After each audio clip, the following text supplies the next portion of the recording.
Hey, what is up guys? How are we doing? And welcome back to another video. Now today it's PC build time because I've got my hands on a Ryzen 5 CPU and I've put together a PC that's pretty much going to be great for gaming, workloads, and it's not going to cost an absolute bomb while doing so.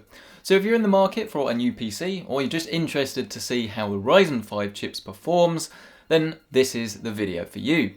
And so, to get this thing kicked off, what's in the PC? Well, it all starts with the case, and the case in question is a new one from Corsair, and it is the Spec 04. This is part of the budget line of cases, so some compromises definitely have been made here, but it's a good looking case in my opinion. I think its edgy design actually looks pretty damn good. It comes in a range of colours, and it supports ATX hardware, and it does so while not being overly big either. There are a couple of compromises that we go over in the building portion of this video, but overall not too bad for around about £50. Moving on to the CPU though, because of course this is the heart of the system, and it is a Ryzen 5 1600.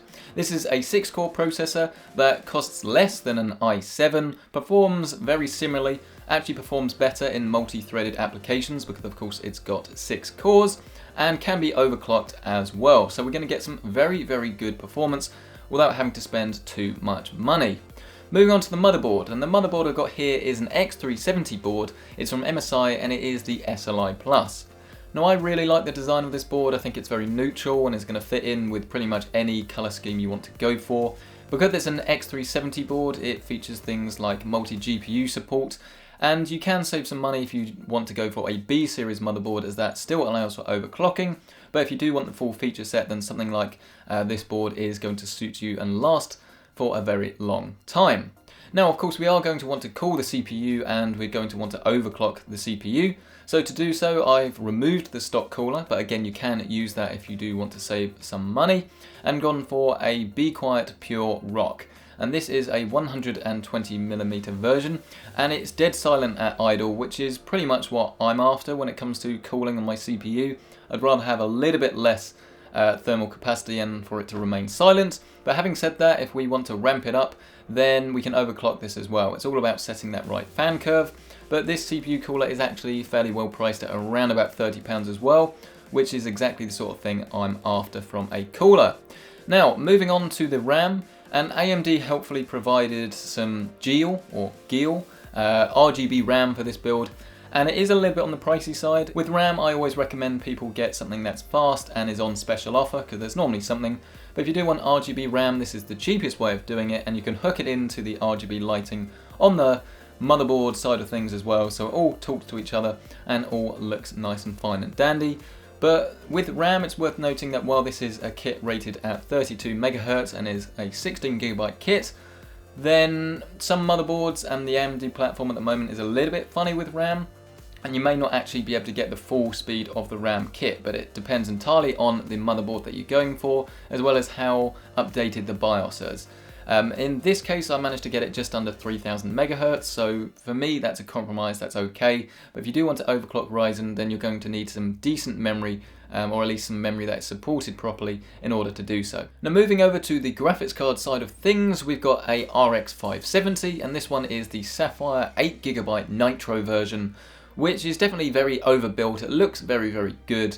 It's available at the moment for around about £230. So if you want to save some money, and this is probably what I'd recommend most people do, is to go for a 4GB version of the 570, because 8GB of VRAM is very much suitable for higher resolutions and higher textures, which you're not really going to be able to drive anyway with a card of this stature. You're going to need something like at least 1070, 1080 to really drive high resolutions.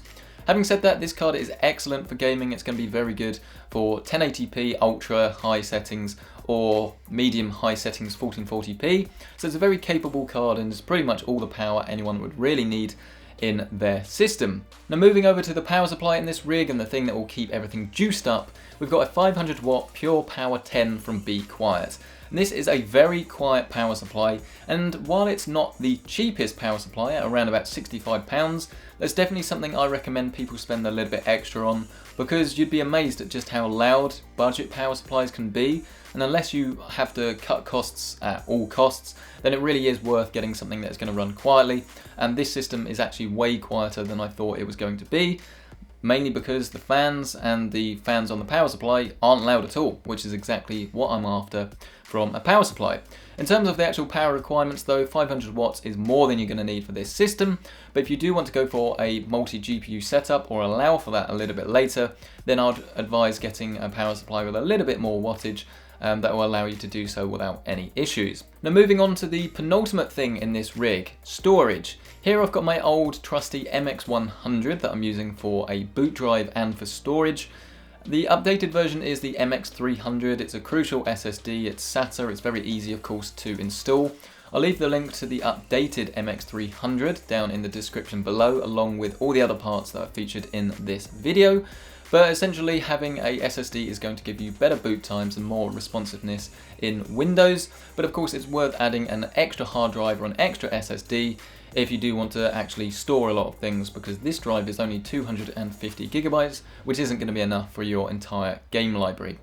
So finally then, the final piece of the puzzle is a copy of Windows, and you can get a copy of Windows 10 nice and easily. Just download it online onto a USB drive and then buy a license key, and then you're pretty much set to go. Just insert the drive once you've built the PC, and installing Windows will actually happen automatically now, and you're pretty much good to go. So that's everything in the system. It's time to talk about the build process. And overall, it was fairly straightforward. I mean, it took me around about an hour and a half, 2 hours, which is actually pretty quick, bearing in mind I'm filming the entire thing. Building in the case was fairly straightforward. There were a few things that were a little bit off-putting and a few design oversights. There's only one fan that comes in the system as a default, so it may well be worth adding an extra fan for exhaust, as at the moment there's only 2 fans in this system, so if you want to overclock your CPU as far as it will go, you're going to have a little bit more heat than I would like here. But the actual build process, while it's fine at the bottom end of the case, as there's plenty of cable management, despite the fact that there's no grommets, you've got room for plenty of hard drives. Unfortunately, they seem to have not thought at all about routing the CPU cable from the power supply, because there's no room to do it. They give you a cutout, but it's completely blocked by the motherboard, which is completely pointless, and then that leaves you with having to route it through the case as normal up top, and it just looks a little bit crap, to be honest with you. And to make matters worse, once you'd got the heatsink on the CPU, there was no room to actually reach into the top corner and plug it in. I mean, I could do it after about 20 minutes and I've got ridiculously thin wrists, but any normal person or any person with a slightly bigger build, I think you're going to have to put the CPU heatsink on after you've plugged the motherboard into the power supply. But again, that's just going to make things even more fiddly. So it will be a little bit fiddly, but it was perfectly doable. And closing the case after tidying everything up left me with a semi-decent looking system, but you're never going to see that anyway. And then move around to the other side and to actually see the finished build.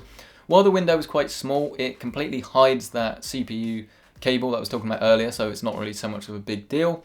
It does cut off the Sapphire logo a little bit, which is a little bit of a shame, but overall I think it's a nice looking budget system. Yes, some compromises have been made. Yes, you could save a little bit more money, but overall actually I'm pretty happy with the system, and I really like the noise levels because it's absolutely silent. I mean, when you're gaming, obviously you're going to hear the fans ramp up, and if you overclock the CPU you're going to hear it ramp up, but overall it's a very good looking system, and it's not going to cost an arm and a leg either.